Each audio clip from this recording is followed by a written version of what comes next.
Okay, so what I'm going to do, we might only just play like a little bit of it, just to get the setup, Okay. or even save it for next time.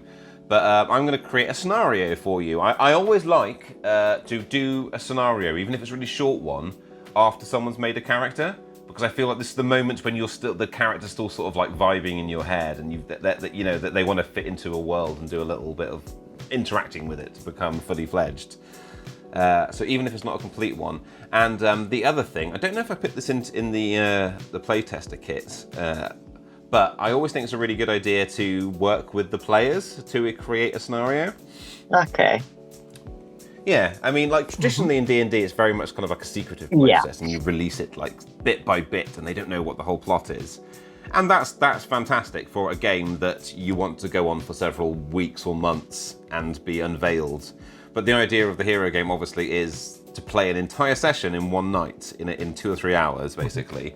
So the idea of integrating your input into it as well works really well. And also this saves the games master writing an entire story and trying to figure out how to incorporate you into it, where it's far more fun to have you have some input into this. So I am going to randomly choose a location, and oh, it's one of the new ones. Oh, this is interesting. Okay. I've not had this one yet. This is the hero's home. I added this one recently, and I've not had a chance to play with it yet. So one of your characters has a house. Presumably, you have somewhere to live. Not Presumably, me. Scarlett's character didn't to begin with, but probably does now. So I'm going to let you choose, either of you two, whose house. It's gonna likely have to be Lyra's, because I don't have much of a house set up. I kind of imagine, that Scarlett's kind of living as a bit of a renegade, travelling around from place to place, motels and things, so... Yeah, whereas Rhiannon's probably got a safe house. Oh, now, do you want this to be your safe house, though? I mean, a safe house. Okay, a safe house. She is always prepared. Yeah, exactly. Well, that's a good point. Yeah, you're always prepared. So this is going to be... And she's... Yeah, this isn't like a safe house with, cabinets that flip over and have guns. This is a house that's owned by a shell corporation that that no one knows really about. I like that, yeah, that's fine. It's probably going to be one that you're at the time, for whatever reasons. We don't know why yet. I don't usually go over this when I'm playing with players, but just if I do use this as a video, to go over how the card works. Obviously, brief description at the top. All the cards have the structure information of the walls and doors, because, unsurprisingly, people like to smash open walls and doors quite often. The hardness, basically, whenever damage is caused to it, that's what's reduced from the damage. So if someone caused 30 points of damage to a wall, that's reduced by 25 and just becomes 5 points of damage. Doors are the same.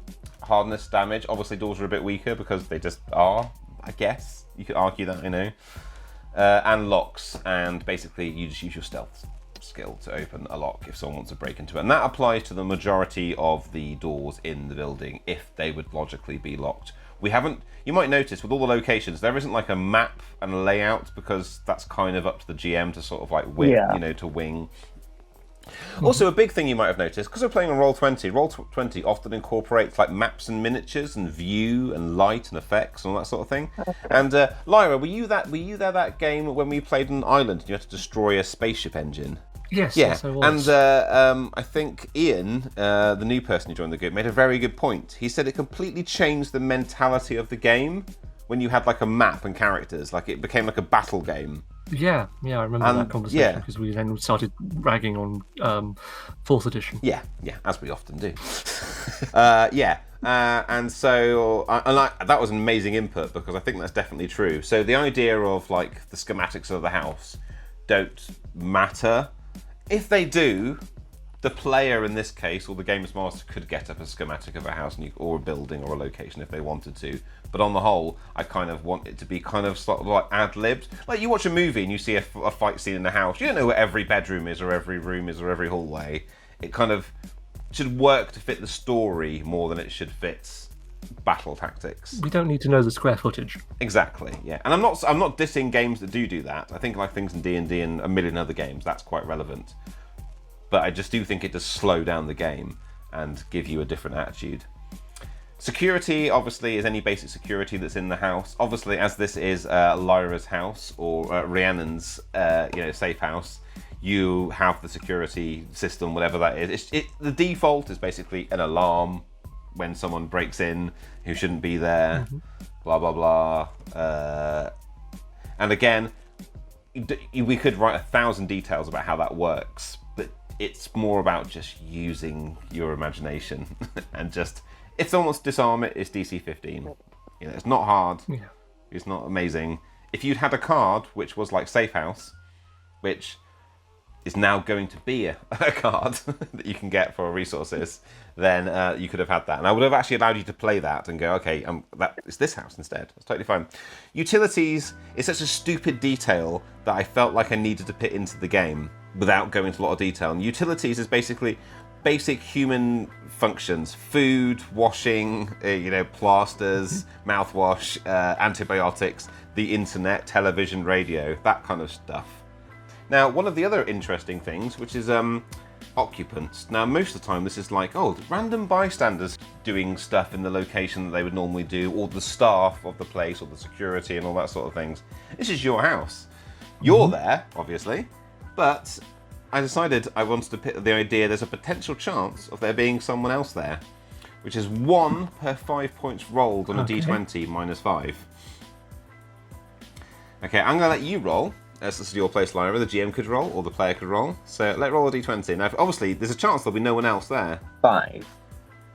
So that's 0 then, I think, if I'm wrong. Yeah. So it's 5 minus 5. 1d20 minus 5, that's a 0. Yep. So luckily, it's just you there. But if you'd roll high, oh no, it's the time the family are visiting. Or it could be your friends or whatever, and you would have to come up with who they were. Or it could be me. Well, do you know what? You might have been able to argue that it's Scarlet who's visiting, and I might have allowed that. There is the game shouldn't be one that's based on hard and fast rules. It should be, okay, that's fun, that's interesting, totally. Furniture, again, mundane stuff. DC 15 to get past. It's not just to walk through the house. The idea is this is stuff that you might want to throw in the way of someone else. Like you pull down a bookcase and it slows them down, or something like that. And it's just to give you something to play with in the house. Now, this isn't to say that your house doesn't have all the other stuff in it as well. Utility should cover most of that. If you wanted something that in the house that isn't listed, you'd have to argue with the games master, and they could make a chance check to see. But for now, that's where the story is taking place. Bearing in mind, I have no idea where the story is going, so this is going to be fun. So I'm going to do the challenges. Now, how I've done the challenges is it's 1 challenge default, and then 1 per hero that's involved. So far, this has worked very well. This gives you a lot of opportunity of things that can appear in the game. Some of them are level 0, which are mundane problems. Some of them are level 1, which are average low-level superhero issues. And some of them should be level 2. They should be rarer, but there's a chance you might get a level 2 challenge. Okay. Now, even though that might seem unfair, potentially, according to the maths, if you're really clever and get some really good rolls, you can overcome level 2 challenges. But we'll see. So let's have a look what the first one is. Ooh. Dangerous substance. What I'm going to do is I'm going to get all the challenges out. This will be 3 because there's 1 plus 2 per player. And unprepared, that's very appropriate for being in your home life. And the last one is bounty hunters. Oh, now this is good. That was great. Now, before we start forming a plot, I'm already getting like an idea of a story in my head. Yeah. I think I've seen this movie. I'm going to add in the other ones, which is... okay, now the villain. Now, the villain is often kept secret by the games master so they can introduce them, especially if they've got the ability to sort of like manipulate minds or change shape or something like that. It can be an unfair advantage if the player knows. But the games master can show the players. And as we are doing a demonstrational sort of video here, I am going to show you who the villain is. Captain Moonshine. Captain Moonshine, who, just looking at the bio, is a military genius seeking a revolution against the law. So, yeah, He's like, imagine a drill sergeant who also wants to liberate all the people, but in an incredibly violent way that brings down the system. His main issues, his main power is he has induce insanity, which is a very interesting one, which has the ability to make other people insane within the vicinity, which is a difficult one to roleplay, but can be done. He does have the flaw that he's an alcoholic. That could... As players, you wouldn't know this. This is why the card's often kept secret. But he is an alcoholic. That could go well with multiple self in time travel. Because if you were to have a duplicate of yourself, but if they were to made to go insane, then they wouldn't be under your control anymore. Because they're under insanity. Sure, but they could attack you. But I suppose you could dismiss them. Yeah, but they could go back in time. We've created a really interesting situation here. I love it. Okay, and the last thing... Now, I don't know if Lyra remembers this, but for the longest time, this was all the game was. It was basically the Games Master came up with a story out of this. But it was actually my brother who pointed out that some people might struggle to come up with an idea of like what the story is here. And even myself, I kept on finding myself doing the same stories. And so I came up with the goal cards. And the goal cards are basically what your mission objective is here. And it can vary. This is going to be random. And it is... Oh, no. Oh, the other one was funnier, but okay. This is Discover Agenda. Now, the goal cards are the wordiest of them, but they're also the ones that you can ignore the most. If you have your own story as a Games Master that's a really good idea, and it contradicts what's on the goal card, you can just go, oh, screw it. I'll just come up with my own story. This is meant to kind of help you. But in this situation, I'm going to use it. And it says, must learn what, when, or where of an evil plan. So the answer to the evil plan is either in the hands of the villain, known by an NPC, or somewhere hidden in the location.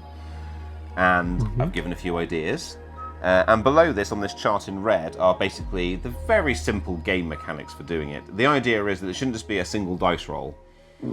I've written like 3 technology checks, and it's not like you make 3 checks at once. That means whatever you're doing, you'd have to like, you're sitting there hacking on the computer and trying to figure it out, whatever.